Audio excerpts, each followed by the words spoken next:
The scenes projected on the wall were shot in the mid-1930s in and around the structure we're in, about 20 years after it was built by my grandfather Sam to be the factory for his National Sawdust company.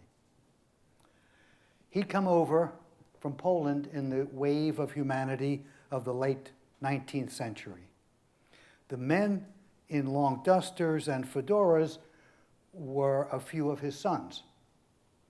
The factory hands came up from the south in the wave of humanity of the early 20th century. Now imagine you'd entered this space when it was a dusty, noisy main space of a small factory, often with the aroma of pine and cedar, as I remembered from the 1950s. And you went up to one of my uncles, one of the guys you saw, and said, "Mr. Brenner, in 80 years, this is going to be a music hall growing in fame. And one of the sons born to your kid brother Freddie is going to be in a performance right here where we're standing." He'd look at you and he'd say, "You have quite an imagination. That could never happen here. It's impossible." But look around. Here we are. Could something that was then be so inconceivable? Could it really be impossible?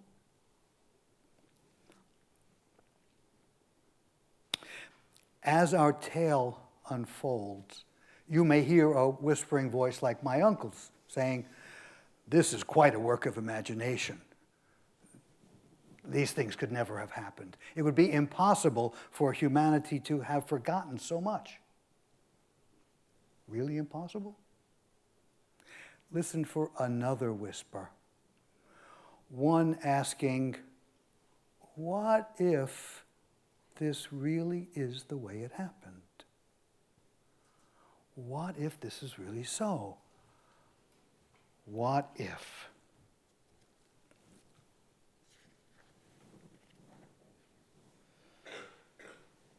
Now, for the tale that's been discovered within the work of humanity's first writers and illustrators, along with fragments of actual ancient text, embraced with music and dance, and some ideas about why this is so important for humanity right now.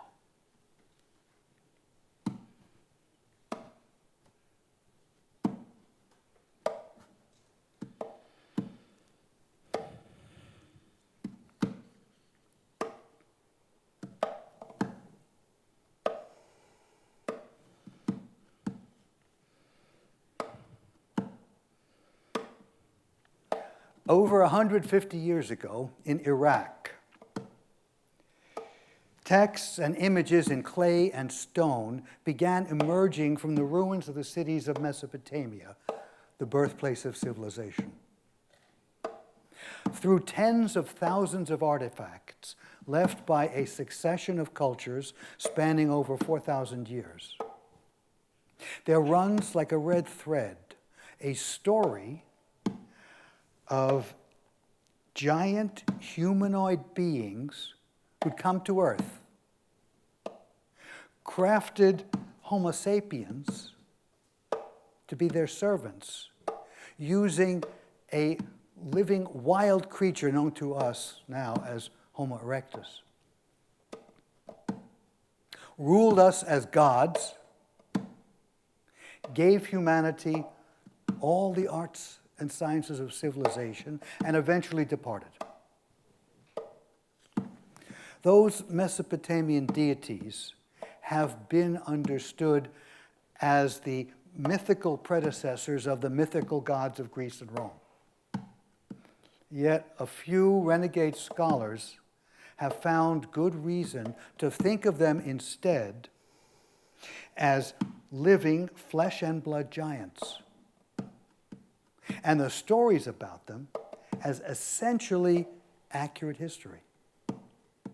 Conventional scholars challenge the translations used in composing this tale. They have to, for the time being. And now, the Mesopotamian tale in performance.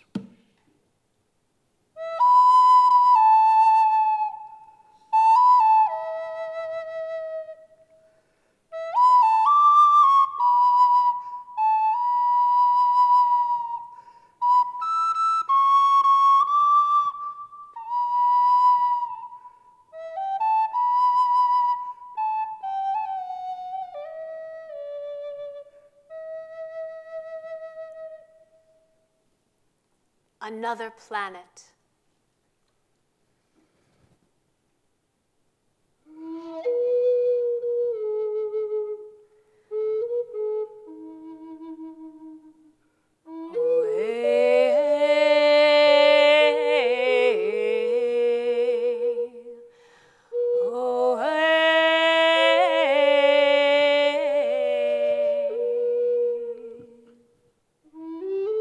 In the cold of deep space, far, far from the sun, there dwells a forgotten member of our family of planets. For long periods, it stays out of sight, and then, like a comet, it comes near, once every 3,600 years. This planet was known to the Mesopotamians and revered for the fateful way it had once crossed the inner solar system. In fact, one of its many names was the planet of the crossing, Nibiru in Sumerian, the oldest of the Mesopotamian tongues. When the planet approached, it was riveting, for Nibiru appeared as a great golden orb rivaling the sun.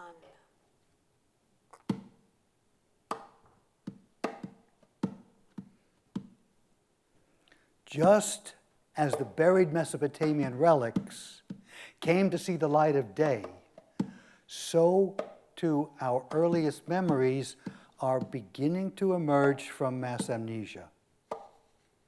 The existence of Nibiru, sooner or later, is going to be one of them, for astronomers are avidly seeking a large, far distant, undiscovered planet, a member of our system. Its presence revealed by its gravitational signature on the outermost bodies of the known solar system. The orbit of that golden planet, unseen for a long, long time, may be unique for a planet in our system, but as it turns out, not rare in our galactic neighborhood. In many nearby star systems, there's a planet recently discovered whose path takes it far out from its sun and then brings it back through the other planets in its system like a comet. Astronomers have worked out how gravitational interactions within a system can throw a planet out from the circular orbit in which it's born into a long elliptical path. That's what must have happened to Nibiru. Atop the steeple or dome of many churches, the cross stands upon a large gilded sphere. On a sunny day, were you to look up and see that gleaming orb against the blue of the sky, you'd be witnessing a miniature reenactment of that awesome golden planet passing overhead. The work of the collective unconscious. You see, many of our most poignant racial memories are only partly hidden in amnesia.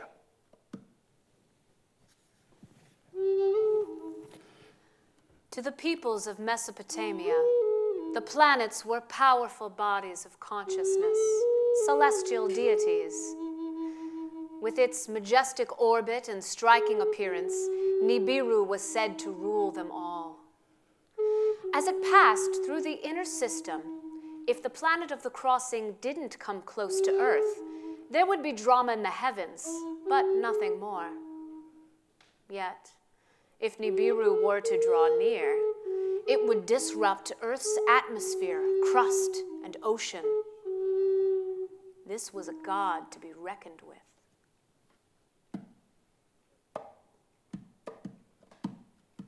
From Mesopotamian texts, we can deduce that the last passage of Nibiru through the inner solar system, a relatively inconsequential one, was in the year 556 BCE. That means that its next visit will be in the year 3044.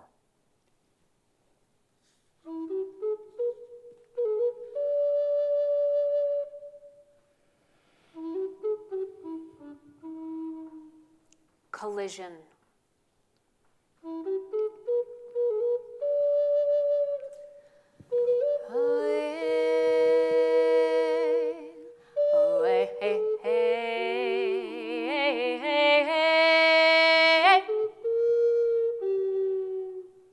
The Mesopotamians knew that in the distant past there had been a water-rich, life-supporting planet in orbit between Mars and Jupiter. Their name for that world was Tiamat, meaning maiden who gives life. When Nibiru passed through the inner solar system, it crossed through the plane in which all the other planets move, the ecliptic, the same way every time. It always transected Tiamat's orbit. On a fateful crossing, Nibiru came too close to that watery world, and one of its moons crashed into her, tearing off a portion of her crust and driving her toward the sun. In what had been Tiamat's orbit, the debris from the collision spread out, forming a ring of rocky bodies. The planet that was wounded and relocated earned a new name, Ki, meaning hollowed out in Sumerian.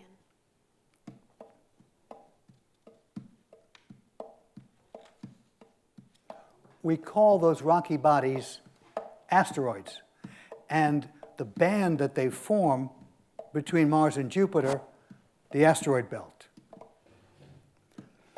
The wounded planet Ki we call Earth, though we echo the name Ki whenever we use the root geo.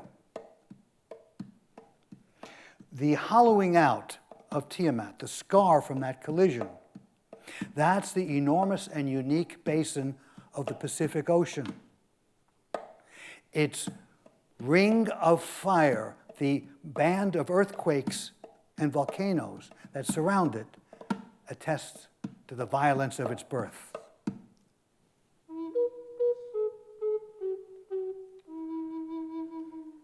The creation epics of Mesopotamia report the collision as a battle between two powerful deities, Nibiru, hero avenger, and Tiamat, miscreant troublemaker. In the words of the Babylonian epic, heroic Nibiru tore Tiamat's bottom part to form the great band as a hammered bracelet.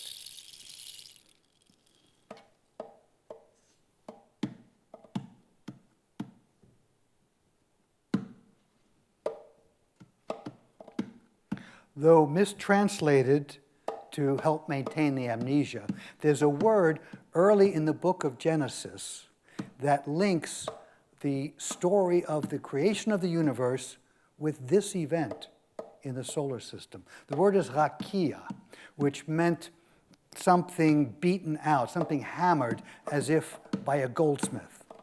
And as we just heard, in the Babylonian creation epic, Tiamat was hammered by a moon of Nibiru, and the result was a great band like a bracelet.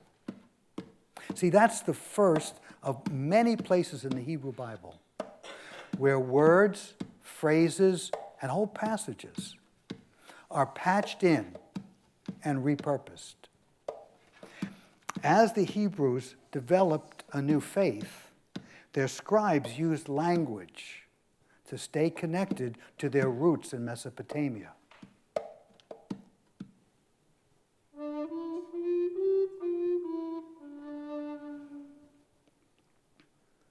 Crisis on Nibiru.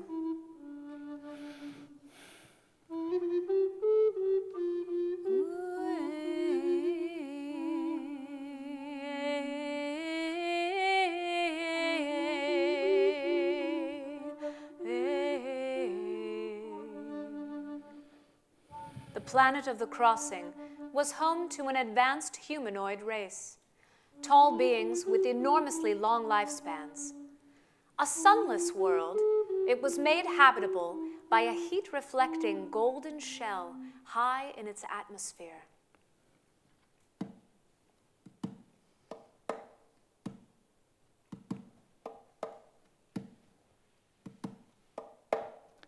The tall humanoid race on Nibiru evolved when their planet was in an orbit much closer to the sun, very likely the one that's now Earth's. They must have gone underground to survive their worlds being shot into frigid darkness. Later, apparently, they deployed a shell of tiny gold particles high in their atmosphere.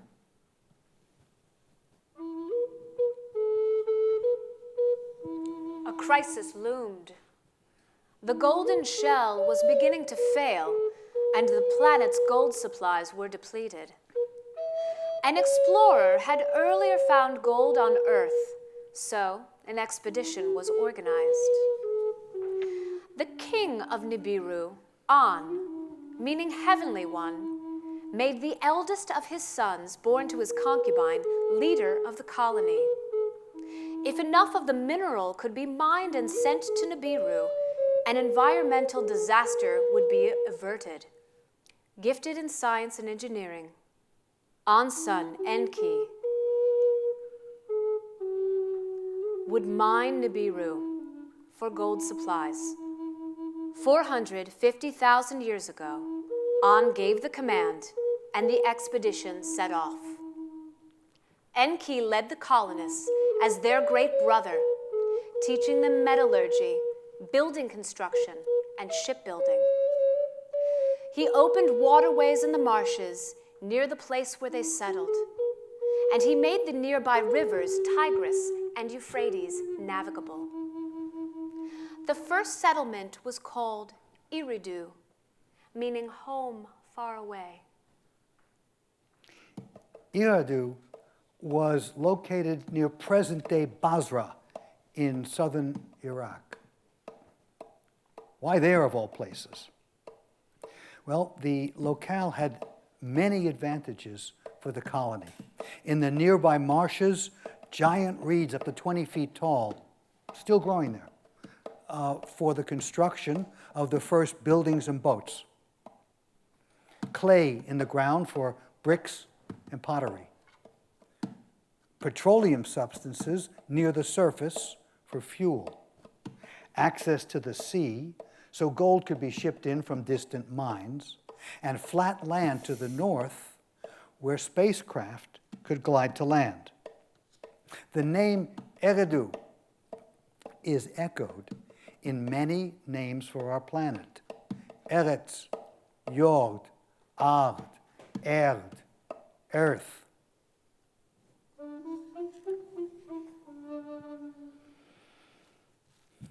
Settling on Earth.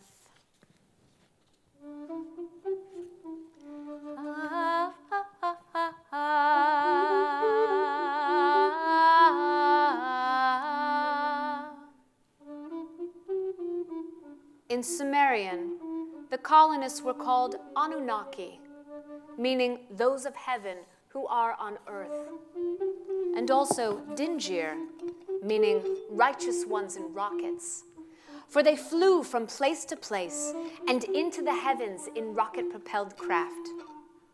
The region around Eridu was Eden, meaning home of the righteous ones.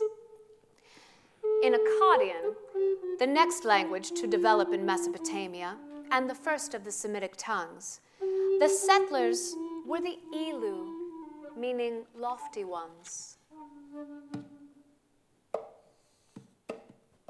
Ilu, originally signifying only height in Akkadian, was used to refer to the gods, and so it evolved into terms for divine beings in the later Semitic languages, El in Hebrew and Allah in Arabic.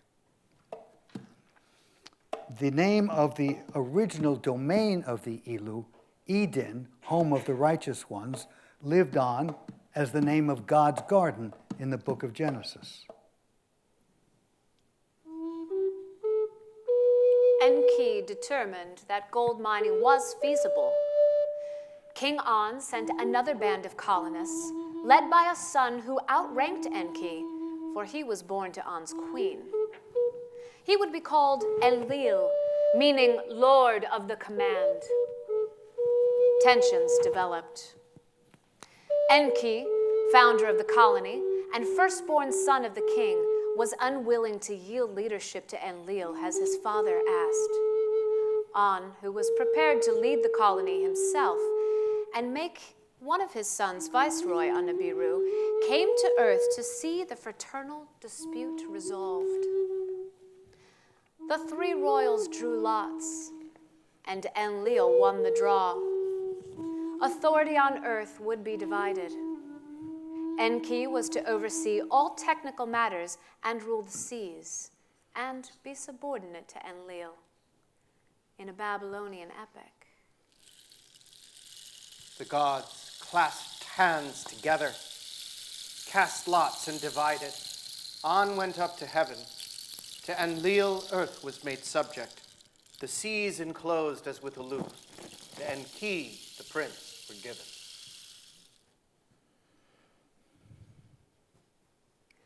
The number of Anunnaki on Earth reached 600, with 300 stationed off-planet, the Igigi, meaning those who look and see. The Anunnaki social system of numbered ranks were 10 nobles just below Enlil and Enki. Together, the 12 formed a ruling council. The Anunnaki were astrologers. To them, 12 was the solar system's ruling number. They counted 12 important bodies in the system: the 9 ordinary planets, the sun, the moon, and Nibiru. And they counted 12 constellations in the plane of the ecliptic, the signs of the zodiac. A circle of 12 noble lofty ones would bring their society into harmony with the cosmic order. Though Enki sometimes defied Enlil's commands, disagreements between the brothers themselves were usually well managed. But dynastic rivalry, a fact of life on Nibiru, soon came to characterize the Earth colony. Enki's descendants complained that their rights had been usurped when Enlil became supreme ruler. Conflicts arose constantly among the descendants of the 2 royal brothers. Fierce, jealous opposition between aristocrats led to countless battles waged for rights, glory, and riches. Warfare between the clans, and also within them, was unending.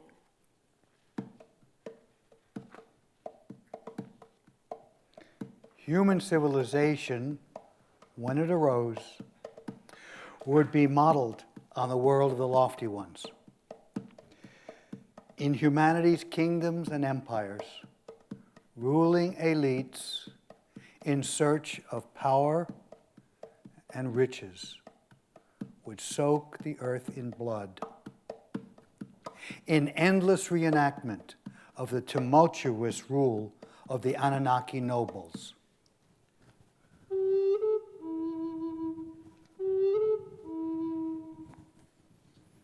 crisis on Earth.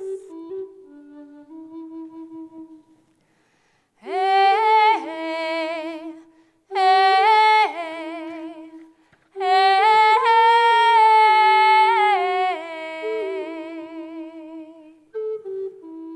The mines in southern and eastern Africa were producing. Golden ingots were being flown to Nibiru when the golden planet passed by. The conditions in the mines, though, were brutal. Eventually, the ordinarily obedient Anunnaki commoners had had enough. A Babylonian epic tells of their mutiny, beginning thus. When the gods, like men, bore the work and suffered the toil of the gods was great. The work was heavy, the distress was much. But Nibiru was still in need of gold. Enlil left Eden to see for himself what was happening, but was taken hostage. The epic quotes the leader of the uprising. Come, let us unnerve him. Let us proclaim a mutiny. Let us adopt hostilities and battle. The lofty ones heeded his words. To the gate of the hero Enlil, some shouted, "Let us kill him! Let us break the yoke." On came to Earth and convened a council. Enlil said he'd resign and return to Nibiru unless the leader of the mutiny was executed. But to An, the miner's case was compelling. He insisted that a solution be found. Enki imagined a way to end the impasse and spoke up in council. He'd seen hominin creatures in the nearby African wilds, small, primitive, yet similar to their own kind in many ways. He boldly proposed a solution. Using Anunnaki essence, working in a laboratory with Ninmach, scientist and royal midwife, and half-sister to he and Enlil, he'd modify the native creatures for service in the mines. He said of his life-giving noble sister, Let her fashion a worker. Let a workman bear the toil of the lofty ones. Let her craft a mixed worker. Let him bear the yoke. She will bind upon the creature the image of the gods. It can be done. An instructed Enki and Ninmach to proceed. Enlil gave grumpy consent. Ninmach, meaning great lady, also known as Ninti, lady life, and Mamu, mother goddess, would be forever revered in Mesopotamia for her role in the birth of humankind. Epic poems tell a long, many-staged process of trial and error. Enki said, I will prepare a purifying bath. Let one god be bled. From his flesh and blood, let Ninti mix the essence of life. Enki cleaned the essence in her presence. He kept reciting the incantation. After she had recited her incantation, she put her hand out to the essence. Enki said, Ninki, my goddess spouse, will be the one for the first labor. 7 goddesses of birth will be near to assist. In those days, in those years, the wise one of Eridu, Enki, made the first man as a model of men. Out of one god's blood, they fashioned mankind. It was a work beyond comprehension. In the essence, God and man shall be bound to a unity brought together, so that in the end of days, the flesh and the soul, which in a God have ripened, that soul in a blood kinship be bound. The divine essence in the blood was called Tiamat, meaning that which houses the binder of memory, a poetic description for DNA. If we read between the lines of the Mesopotamian creation epics, we can discern what was involved. Genetic manipulation, in vitro fertilization, and surrogacy. The scholars who began translating these texts over 100 years ago were bound in their thinking by the science of the time. And so to them, the creation of Homo sapiens through laboratory artifice was simply impossible. Not impossible to us, though, given all that we're learning how to do in the laboratory. Nor to the Zulu people, whose oral tradition holds that there were once gold mines in Zimbabwe, worked by flesh and blood slaves created by the first people on earth.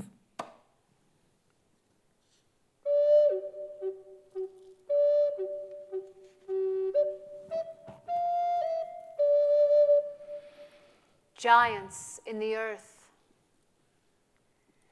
Hey, hey, hey, hey, hey.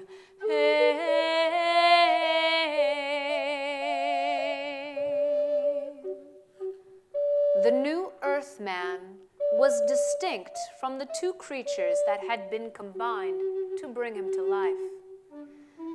The 4 to 5 foot high, forward-leaning, dark, furry African hominin, and the 7 foot tall, erect, fair and smooth-skinned being from Nibiru.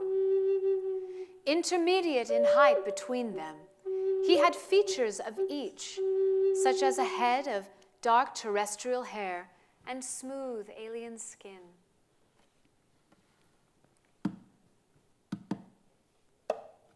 Thus began those gnawing questions about our purpose and identity. Who are we? Why are we here? Why is our world in so much trouble? We were the only species ever to appear without our own environmental niche. Inborn instinct, which ordinarily shapes primate behavior, was disrupted genetically. The direction and guidance by a community of our own kind was unavailable. So we entered this world not knowing how to behave in it, or who we really were, giving rise to confusion and doubt that's never been fully resolved. Within ourselves, we sense the divide between a lower being and a higher being. From our terrestrial parent species, we inherited feelings of inferiority. From our alien parent species came feelings of not belonging on Earth. One being was in love with the natural world. The other meant only to exploit it. As for a person, so for our species. Traumatic birth leads to lasting trouble. The sad human condition was taking form. Without knowing our extraordinary origin, psychology, religion, and philosophy will remain unable to resolve our quandary about ourselves.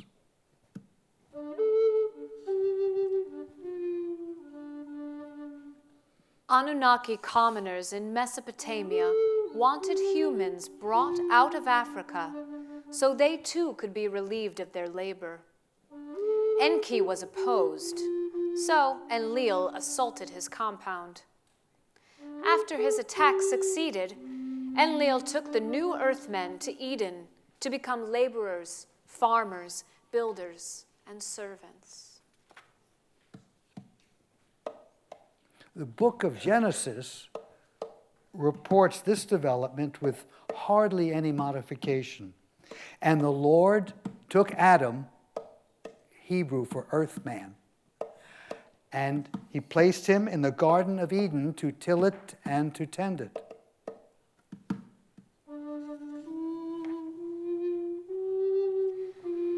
cities were founded on the plains and uplands of the Tigris and Euphrates, as settlement gradually moved inland from Eridu. Enthralled with the lofty ones, tall, brilliant, skilled, beautifully clothed and fair, the humans of the cities, materially dependent, inferior physically and intellectually, short-lived, dark and naked, did not have to be coerced to serve. To us, the early Mesopotamian people were living in slavery. To them, they were simply occupying their place in the natural order of things. Inferiority, dependence, and humiliation shaped the first sense of self for civilized humans. That was useful for our lords and fateful for us, for it resulted in an unnatural sensitivity to shame, an inborn response that evolved in the mammals because it provides certain functional advantages.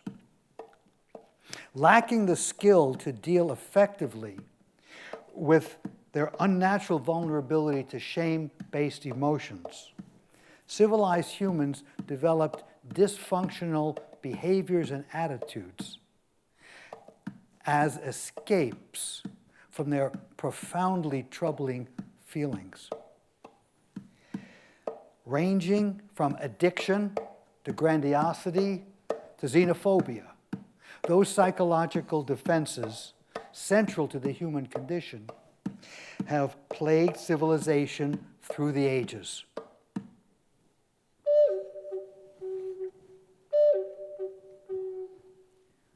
Flying in their sky chambers and bearing their thunderbolt weapons, the Anunnaki told the populace that they were divine beings.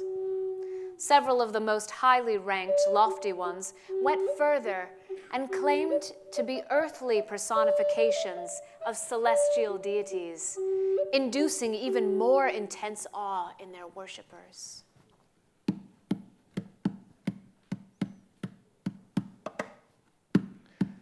Superhero movies are immensely popular because they are helping us retrieve memories of the lofty ones out of amnesia.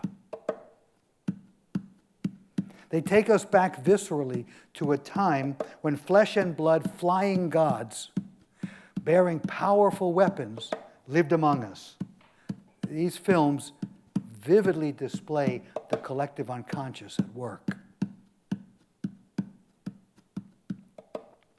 Violent, deified beings were eventually replaced in the Hebrew Bible, one of the foundational texts of Western civilization, by an immaterial deity prone to violence.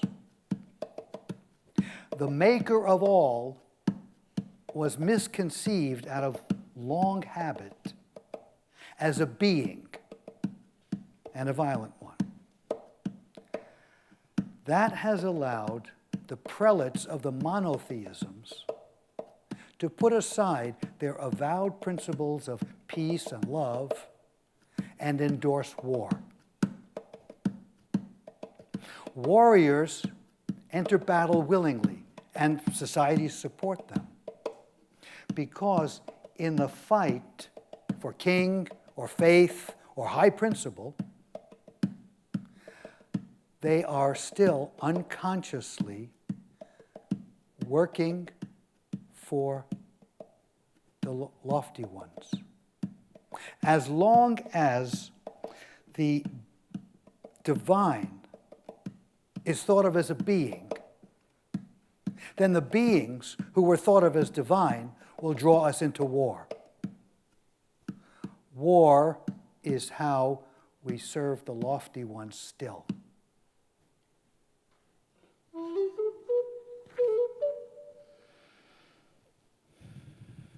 In each city, supreme authority was vested in one of the 12 highest Anunnaki nobles.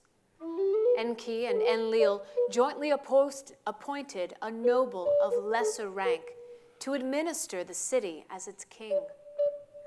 Kingship was a high honor granted to the colony by King An. His insignia on Nibiru were three: the tiara for his royal stature, the scepter for his power, and the staff for the guidance he provided. Replicas of the symbols of his authority were bestowed upon the kings of Mesopotamia.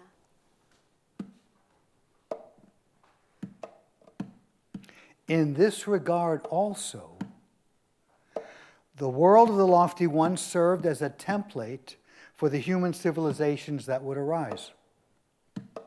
In the West, the kings bore the crown and the scepter, and with them, the divine right to govern. To the bishops went the staff, and with it, the right to rule over doctrine. In addition to laboring for the lofty ones, humans served as foot soldiers in their armies. No coercion was needed there either. To fight and to die for one's beloved deity while killing his enemy's followers was glorious. Battle trauma, endlessly repeated, spread by contagion from the warriors to society at large, and from generation to generation. Civilized humankind, viewed as a single entity, began to function just like a person now caught in trauma. Numb, yet overreactive. Self-destructive. Prone to violence. Dysfunctional, socially and environmentally, and challenged to learn from experience. Worse, neural pathways never meant to connect, those governing loving devotion as for one's God, and those producing killing rage for his enemy, became fused because experienced simultaneously, leading to one of the deepest interpersonal loves that humans can experience for one's comrades in battle, and to a powerful love of war itself.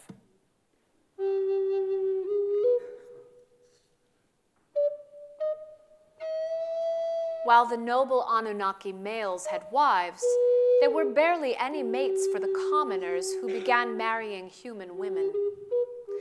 That resulted in an unplanned second round of hybridization of the alien and terrestrial species, producing a superior breed of human, the men of renown.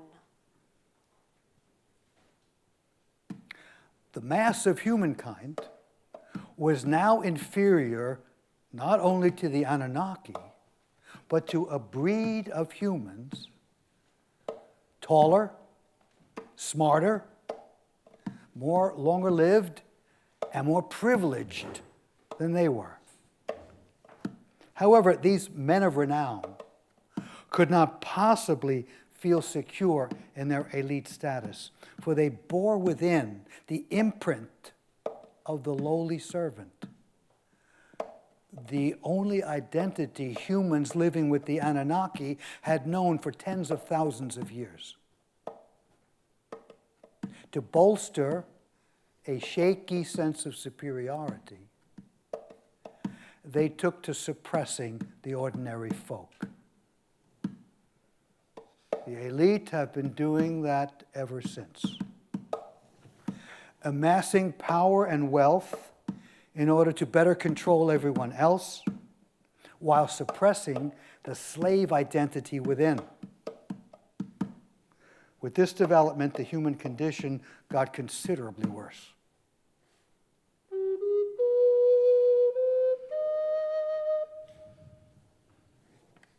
Deluge.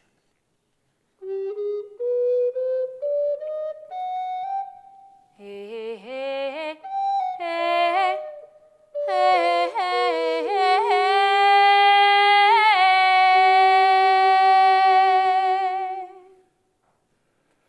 supported in luxury by their enthralled servants, tended personally by the men of renown, the Anunnaki were thriving.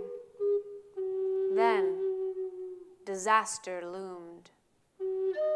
The lofty ones learned that on its next passage, Nibiru would come close to Earth, wreak havoc, and cause a watery catastrophe. Before the deluge would strike, the Anunnaki could take to their spacecraft. But what of civilized humanity? As it happened, out of disgust for the interbreeding between humans and Anunnaki, Enlil had much earlier come to regard humans as an abomination. He tried to decimate humanity, but Enki had thwarted his cruel campaigns. Now, a natural event was going to do the job for him, as long as the populace was kept in the dark. Enlil directed the ruling circle to swear an oath not to disclose the approaching disaster, and thus seal the fate of the peoples of Mesopotamia. Enki at first refused the oath, but then gave in. On Enlil, Enki, and Ninmah, the gods of heaven and earth, had taken the oath. But the maker of mankind couldn't actually accept the annihilation of his children in Mesopotamia. He designed a vessel that could save a few souls so that the population of civilized humanity could, in time, be restored. The craft would also carry seeds of life, the genes of plants and animals. He gave instructions to a devoted follower, the king of the city of Shuruppak, using a trick to avoid overtly breaking the oath. Keeping the craft's purpose secret, his man enlisted help to build it. In the flood epics of Mesopotamia, this is the sequence of events. The golden planet approaches. The Anunnaki learn of the impending flood. A powerful gale blows from the south. A loud roar fills the air. Clouds darken the sky. The lofty ones ascend. After massive rains comes a wall of water.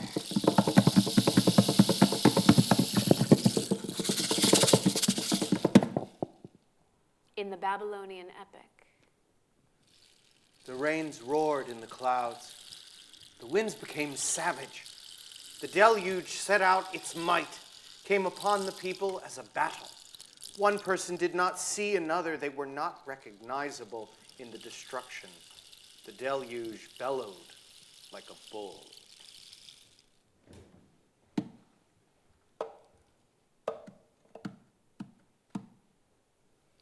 At the time of the flood, around 11,000 BCE, Earth was in a warming phase, and that involved, as we're witnessing now, increased precipitation, rising sea levels, and polar ice instability. Here's what happened.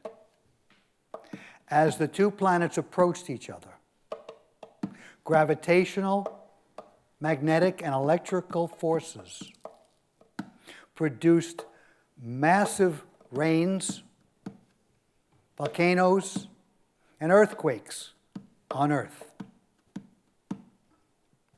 With the pre-existing instability of the great Antarctic ice cap and the lubricating effect of the massive rains and the upheaval in the Earth's crust, large portions of the ice from Antarctica broke off, plunged into the sea, and generated mega tsunamis northbound in the oceans, the source of all the world's flood stories. water surging into the Persian Gulf from the Indian Ocean plowed up the sediment that had been deposited at the head of the Gulf by the Tigris and Euphrates rivers for eons. So Mesopotamia was not only drowned, it was buried deep in mud.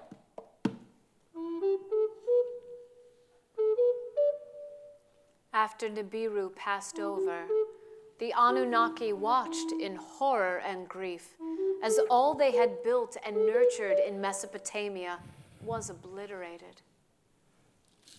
The Anunnaki, great gods, were sitting in thirst, in hunger.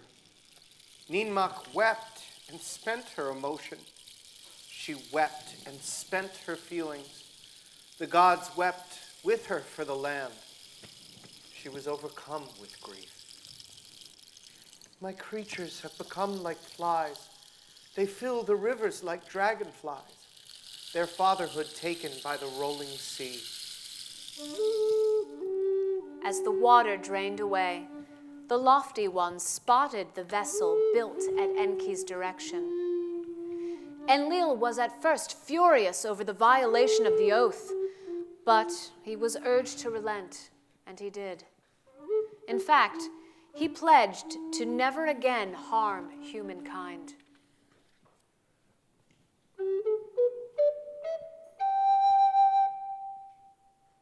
Rebuilding.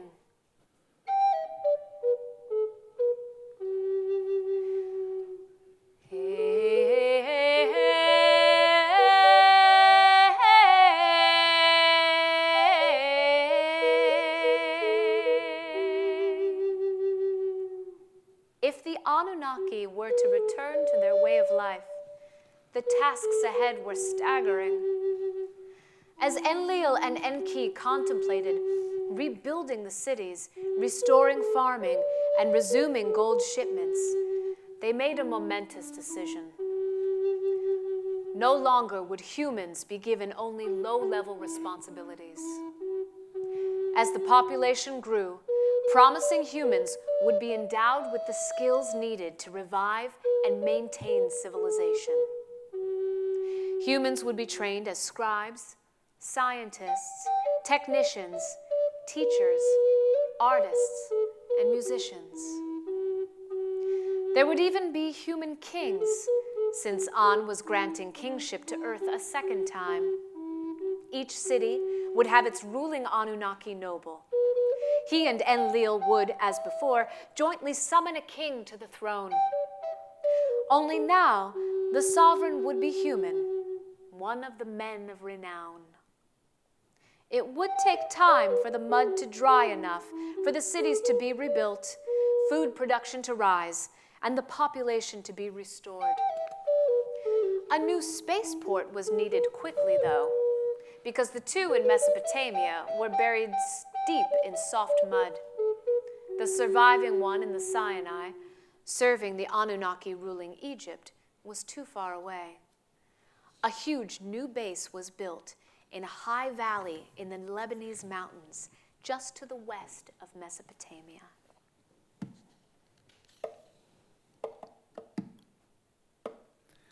The ruins at that site, Baalbek, cleft of the Lord, are breathtaking. Arab oral tradition, based on some of their lost ancient texts, holds that its great stone platform was built by a race of giants shortly after the flood of the book of Genesis.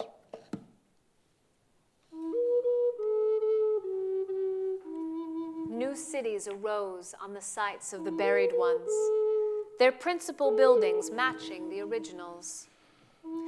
Within only a few hundred years of their construction, they had all the attributes of civilized life: libraries, temples, granaries, schools, and multi-story houses built with baked bricks. Wheeled vehicles and draft animals moving on paved streets, canals for irrigation and transportation, and many types of boats. Various metals and textiles, domesticated stocks, grains, and fruits, musical instruments and scales, judges and juries, civic administrations with bicameral legislatures, money, measures, weights, commerce, finance, and customs duties, and even board games. The range of the scribe's subjects is equally impressive. Chronologies of dynasties and wars, epics, proverbs, poems, songs and memoirs, essays in philosophy, geography, education and biology, texts of medicine, surgery, pharmacology, advanced math and astronomy, guides for grammar and vocabulary, food and beverage recipes, marriage and inheritance customs, codes of criminal, family, and tax law, records of court proceedings, and commerce. Considering how slow the rate of cultural progress has been until very recently, such richness should have taken thousands of years to develop. And yet, the arts and sciences of civilization arose in southern Mesopotamia within a few hundred years, a blink of an eye, with no precursors whatsoever anywhere. Scholars acknowledge the quandary presented by civilizations flashing into existence fully formed and collectively shrug, as if certain that science will someday solve the puzzle. Well, that day may be coming, but only after scientists accept the words of the Mesopotamian scribes, who tell us civilization was the gift of the gods. The Anunnaki domains were divided between the great clans.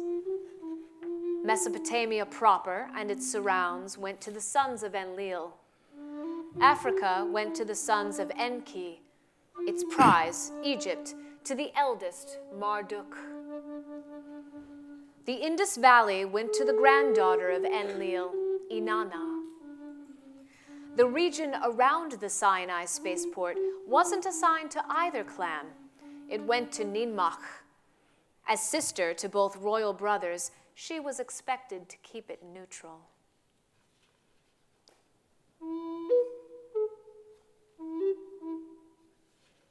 Conflict and catastrophe.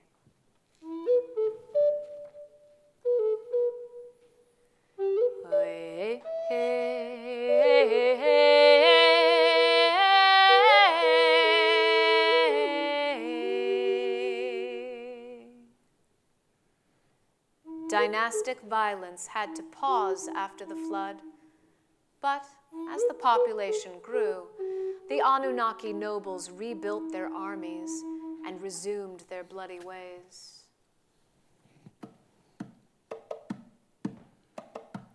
Archaeologists, linguists, and historians have carefully constructed the history of this period in great detail. They get one thing wrong, though. As they see it, kings and priests, in order to secure power and to meet needs of the populace, promulgated religions of totally imaginary gods. Mainstream scholars have no way of knowing that the kings and priests really were doing just as they said, obeying powerful flesh and blood deities.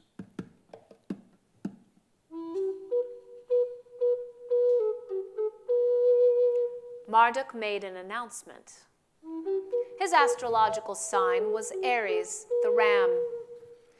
Since Earth was entering the age of Aries, he proclaimed that it was time for him to ascend and be deemed chief of all the lofty ones. Meaning to undo the original theft of his father's rights by his uncle, as he saw it, Marduk began drives of conquest, rousing fresh hostility between the clans. Enlil was shocked to learn that Marduk meant to capture the Sinai spaceport and that his army was unstoppable. To make matters worse, Ninmach made an agreement that compromised the neutrality of the base. The prospect of his belligerent nephew controlling a spaceport so alarmed Enlil that he resolved to deny it to Marduk with the only means he had, by destroying it.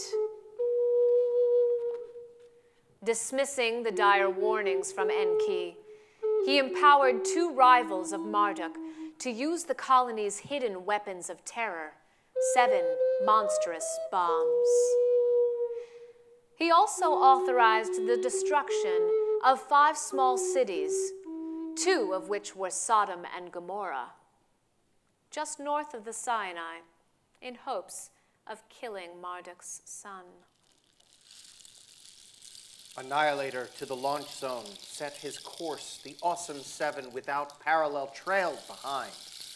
He raised his hand. The zone was smashed. The plane by the zone he obliterated. The cities he finished. To desolation he overturned them.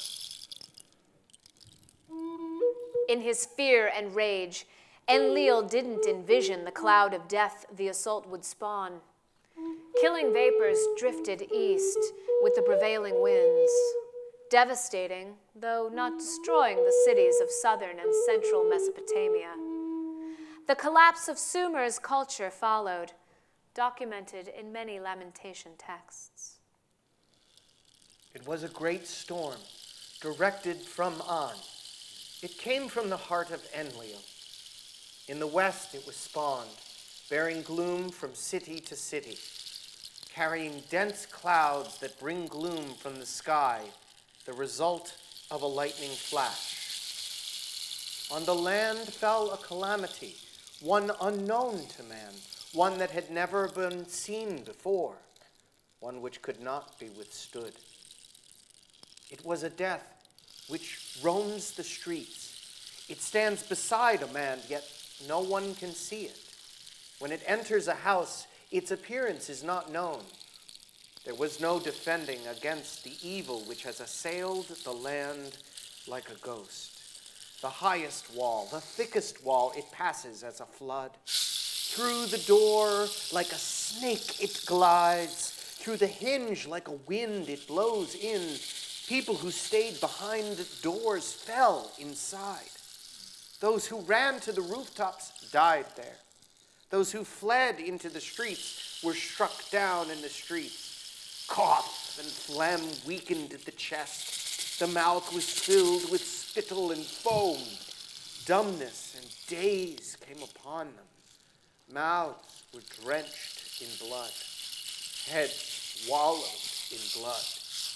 The face was made pale by the evil wind. With texts such as these, we didn't need Hiroshima and Nagasaki to know what acute radiation sickness looks like. With texts such as these, we don't have to guess what a reenactment of nuclear war in the Middle East will involve.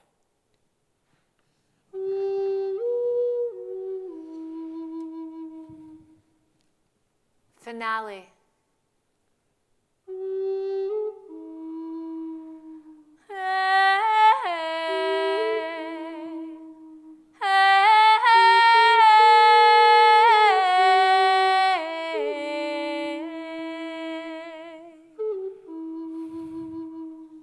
To the northwest of devastated Sumer, barely touched by the cloud of death, stood Babylon, city of Marduk. He convinced the few remaining nobles, reeling from the result of opposing him, to proclaim him their supreme lord. He consolidated political power. He revised the assignments of the planets, claiming the glorious planet of the crossing as his own, and naming it for himself. He ordered a new creation epic, with him as its magnificent focus. Marduk's self-aggrandizing propaganda in the Babylonian creation epic fouled the historic record that had been reverently passed on from one generation of scribes to the next, from one culture to the next, for thousands of years. The first big lie spread by a power-mad ruler.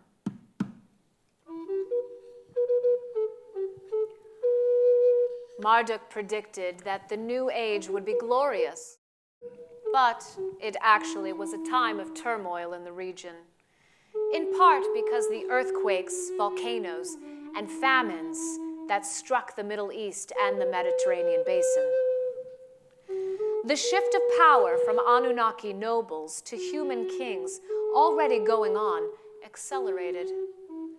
Human rulers waged war, plundering and destroying, totally on their own authority, something they had never done before. Human elites had learned all too well about authoritarian governance and organized warfare. The tragedy of the human condition continued to deepen. The remaining noble, lofty ones instigated a series of final wars. They seemed not to know that the reign of their kind was ending. After all, for many millenniums, the history of Mesopotamia was one of defeat, followed by resurgence. But this time, it was different. In the regional Malay, Babylon was twice sacked and rebuilt, and the northern kingdom of Israel was occupied, with its 10 tribes scattered and lost to history. When Cyrus the Great, a monotheistic ruler from the east, approached Babylon with his army, internal tensions led the people to welcome him. Marduk took his hand in greeting.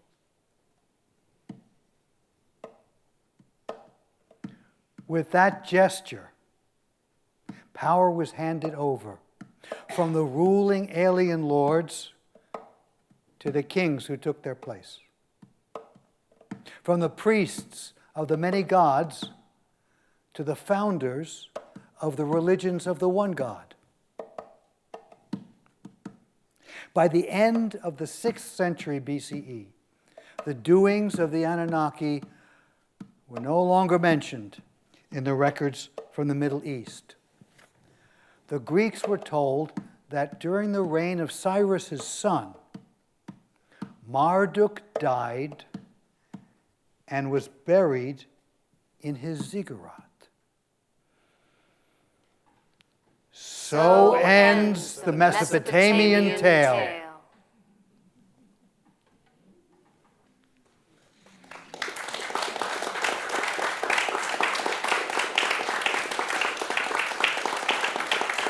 Lillian Stamey and Audrey Pincus dancing. Stuart Rhodes on recorder. Joel McGlynn, piano, drum, ancient text. And Carrie Klein telling the Mesopotamian tale.